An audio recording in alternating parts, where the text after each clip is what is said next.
Hello ho, hello ho, hello ho, hello ho, hello ho, hello ho, hello ho, hello ha bam bam bam bam, hello ha bam bam bam bam bam, hello ha bam bam ding ding dong. Aujourd'hui, nous allons parler de WandaVision ou la tragique nécessité du deuil. Dirigé par le showrunner Jar Chayeffer, WandaVision prend place dans une petite bourgade de 3892 habitantes et habitants, répondant au nom de Westview, avec un couple filant le parfait amour. Je parle bien évidemment de Wanda Maximoff et de Vision. Ce qui d'emblée pose question pour peu qu'on ait vu les différents films du Marvel Cinematic Universe, notamment Infinity War et Endgame. Dans ces derniers, Vision meurt 2 fois de suite, d'abord par Wanda elle-même sur sa demande et ensuite par Thanos. Et du coup, on se demande bien pourquoi ces deux-là se retrouvent ensemble dans leur petite voiture en route pour leur nouveau foyer. Et cela dans un univers qui n'est pas sans rappeler les séries des années 50-60, notamment les sitcoms. Et ce petit tour du manège va durer quasiment toute la série, à savoir 4, 5, 6 épisodes, sachant que cette mini-série fait 9 épisodes en tout. Nous nous retrouvons donc avec ce début qui aura particulièrement divisé les foules, avec un hommage appuyé aux séries des années 50 jusqu'aux années 90. Nous pourrons citer The Van Dyke Show, I Love Lucy,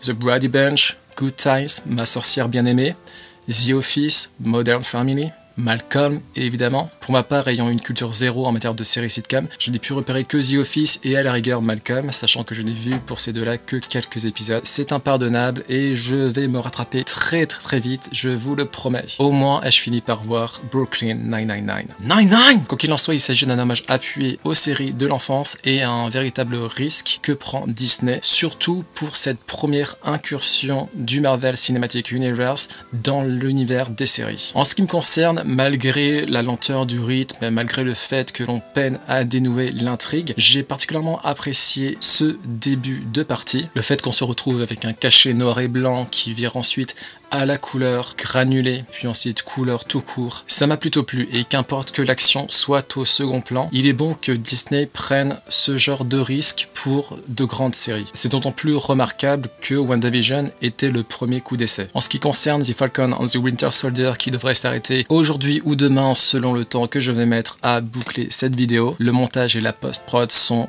un enfer. The Falcon and the Winter Soldier est déjà beaucoup plus orienté action, malgré une part belle laissée au character building, le développement des personnages, le développement de l'univers. Et ça, c'est un point commun avec WandaVision. Le format série permet d'extraire toute la substance de certains personnages clés. Et je suis quasiment certain que WandaVision ainsi que The Falcon and the Winter Soldier vont pousser certaines et certains d'entre vous à davantage découvrir l'univers Marvel de manière générale. Quoi qu'il en soit, nous nous retrouvons avec Wanda et Vision qui vivent le parfait amour, mais très vite nous remarquons que quelque chose cloche. L'ambiance série sitcom, le filtre noir et blanc, et l'irruption d'éléments semblant venir de l'extérieur, ce qui n'est pas sans instaurer un sentiment de malaise, une sorte de pesanteur malsaine qui nous fait croire que Wanda pourrait bien être à l'origine d'une expérience sociale absolument traumatisante, eu égard aux habitantes et habitants de Westview. Sans compter cette grossesse miracle avec l'apparition des jumeaux, Billy et Tommy, quelque chose ne tourne pas rond à Westview. Vision commence très vite à se douter de quelque chose, mais chaque fois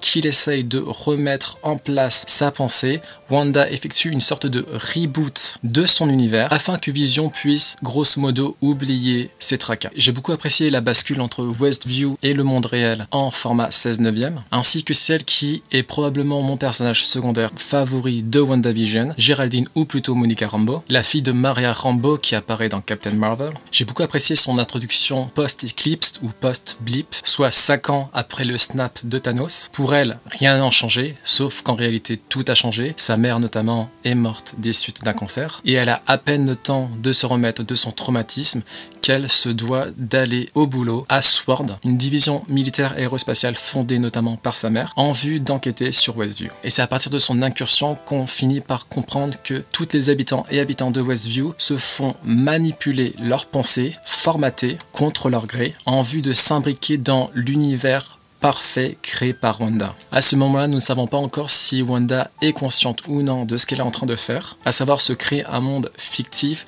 dans lequel tout va bien et dans lequel Vision est toujours en vie. J'ai d'ailleurs beaucoup apprécié cette phase de mystère où on a de cesse de se poser des questions. Wanda est-elle réellement méchante? Vision est-il réellement en vie? Autre point que j'ai évidemment apprécié avec Monica Rambeau est son éveil au super pouvoir via ces 2 passages dans le Axe. Manifestement, il s'agit d'un pouvoir qui serait similaire à celui de Captain Marvel, une sorte de transformation énergétique de tout ce qui l'entoure, et il me tarde de la voir dans Captain Marvel 2. Pour rester dans les personnages secondaires, j'ai apprécié le retour de Jimmy Woo, qui fait sa première apparition dans The Ant-Man and the Wasp, ainsi que Darcy Lewis que nous avons pu voir dans Thor 1 et 2. J'espère voir tout ce beau monde réuni par la suite. Les personnages secondaires et leur développement sont l'une des clés de succès d'une œuvre de manière générale. Pour revenir à Wanda, on remarque très vite que cette quête des années perdues l'a amené à créer un monde de nulle part en s'accaparant la ville réelle de Westview et en la transformant à sa manière. Ce pouvoir capable non seulement de déformer la réalité mais de créer la vie, une création spontanée via notamment les naissances de Billy et Tommy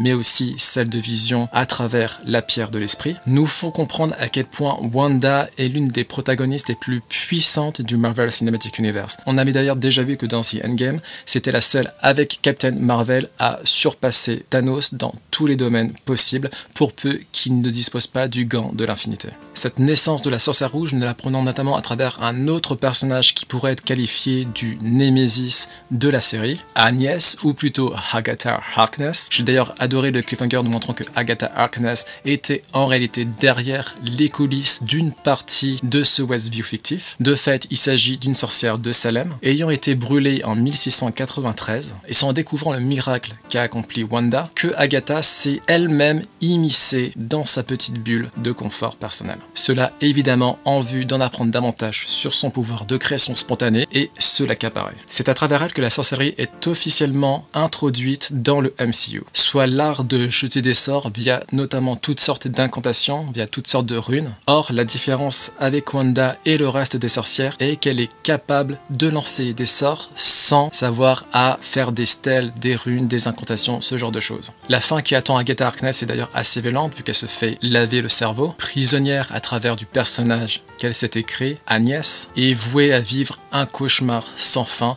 le même cauchemar sans fin qu'ont vécu les habitantes et habitants de Westview durant de nombreuses semaines. D'ailleurs, ce trauma mental, même si on comprend à la fin que Wanda n'en est pas responsable en soi, c'était inconscient, il n'empêche que les séquelles traumatiques qu'elle a laissées dans son sillage ne seront jamais effacées. La plupart des habitantes et habitants de Westview ne lui pardonneront jamais et la verront toujours comme un monstre. C'est notamment pour cette raison que Wanda va s'éclipser à la fin, peut-être dans son pays natal, la Scandinavie, en vue de maîtriser ses pouvoirs qui sont immenses. En parlant de Westview, impossible de ne pas mentionner l'apparition de Pietro Maximoff, soit Evan Peters. On aurait pu penser qu'il s'agissait du même Pietro issu du X-Men Universe, ce qui aurait été l'occasion d'officialiser pour de bon le multiverse, soit le fait qu'il existe plusieurs univers et plusieurs dimensions, et du coup plusieurs mêmes personnages. Mais au final, on ne sait pas s'il s'agissait d'une blague de Disney, Pietro Maximoff ayant été en réalité façonné par Agatha, histoire de perturber Wanda, pour la manipuler à son avantage, ou s'agit-il réellement du Quicksilver